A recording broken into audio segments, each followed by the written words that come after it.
Welcome folks, this is Tony for aminutetomidnite.com with a short video update on some important things which have happened in the last few days which I've discovered. I'm sure some of you already know about them, but I want to put this short video together to show you just how far we are now advancing into the beast system and how life will not ever go back to the way it was before. They are marching us rapidly into a system which I think many of us knew would one day arrive, but I don't think many of us knew would happen as quickly as it's happening at the moment. First off, take a look at this from the World Economic Forum. World Economic Forum, you know, that's a Davos crowd led by Klaus Schwab. And here we can see an app that they're promoting called Traveling with Confidence.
Well, if that doesn't scream beast system to you, then I don't know what would.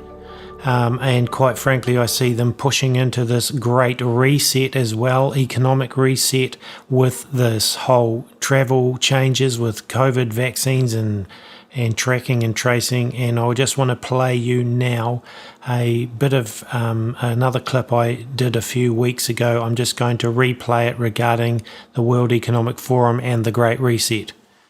This article titled, "Now is the Time for a Great Reset." Professor Klaus Schwab says we can emerge from this crisis a better world if we act quickly and jointly. The changes we've already seen in response to COVID-19 prove that a reset of our economic and social foundations is possible. This is our best chance to instigate stakeholder capitalism, and here's how it can be achieved. The COVID-19 lockdowns may be gradually easing, but anxiety about the world's social and economic prospects is only intensifying. There is a good reason to worry. A sharp economic downturn has already begun, and we could be facing the worst depression since the 1930s. But while this outcome is likely, it's not unavoidable. And he goes through various reasons here to pursue a great reset. The most important and the most urgent is COVID-19. Having already led to hundreds of thousands of deaths, he says, the pandemic represents one of the worst public health crises in recent history. I'll skip down the article, and further towards the bottom he says, during the COVID-19 crisis, companies, universities and others have joined forces to develop diagnostics, therapeutics and possible vaccines, establish testing centres, create mechanisms for tracing infections and deliver telemedicine. Imagine what could be possible if similar concerted efforts were made in every sector. The COVID-19 crisis is affecting every facet of people's lives in every corner of the world, but tragedy need not be its only legacy. On the contrary, the pandemic represents a rare but narrow window of opportunity to reflect, reimagine and reset our world to create a healthier, more equitable and more prosperous future. Okay, now I'm just going to go back to the Strategic Intelligence website, which you actually have to be logged in to see this. I'm just going to read a little bit on this Great Reset here.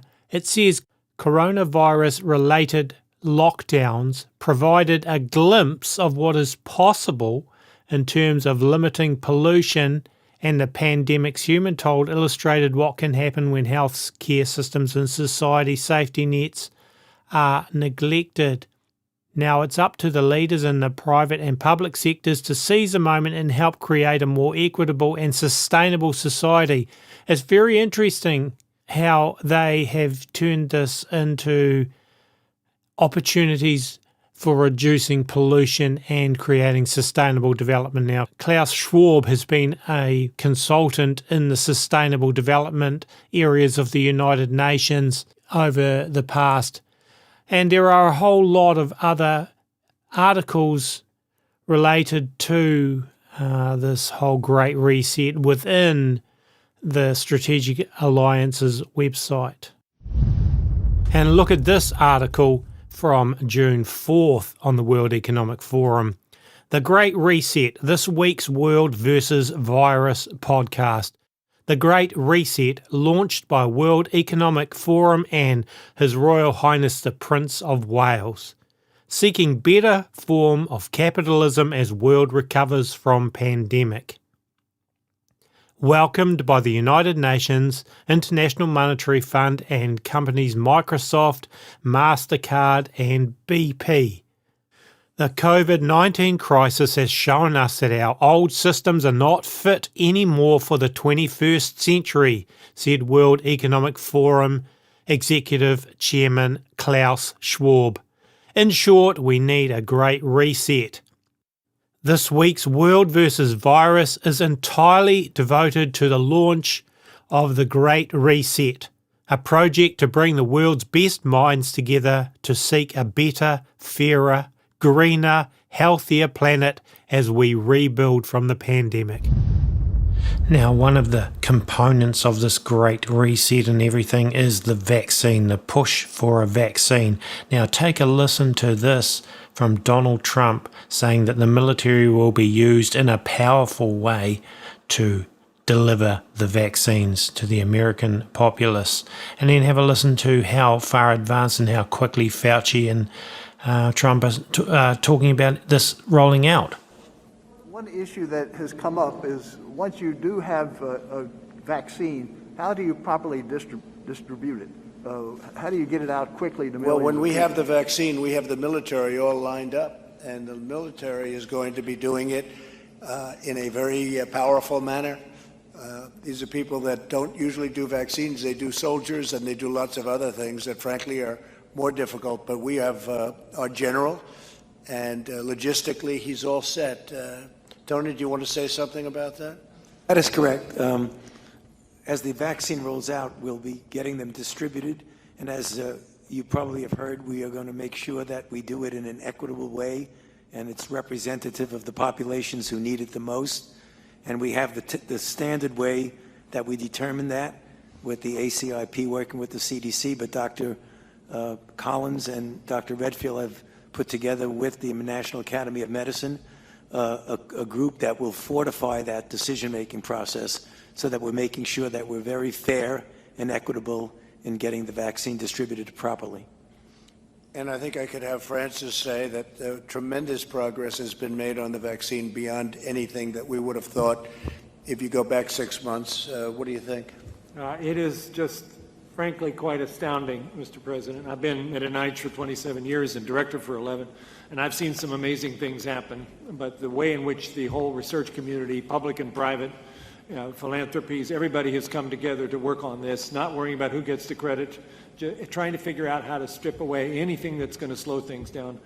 And I think all of us, motivated by the fact that this is the most serious problem we've encountered in our professional lifetimes, even a day matters. And so that's why a lot of people look kind of sleepy because we're all working 24/7, trying to make sure that nothing possibly slows this process down. Yeah, the vaccines. This week is a big week, as you just heard, having 2 phase 3 trials started in the very same day, this past Monday. And based upon very impressive phase 1 data showing that people who got that in the phase 1 trials developed these high levels of neutralizing antibodies that should be very predictive of protection, but you don't know until you actually run the trial in those 30,000 people. By the way, you heard earlier about coronavirus.gov, which is the place you can go to find out how you can donate plasma. There's another thing you can do if you go to that website, which is to sign up to say you're interested in a vaccine trial.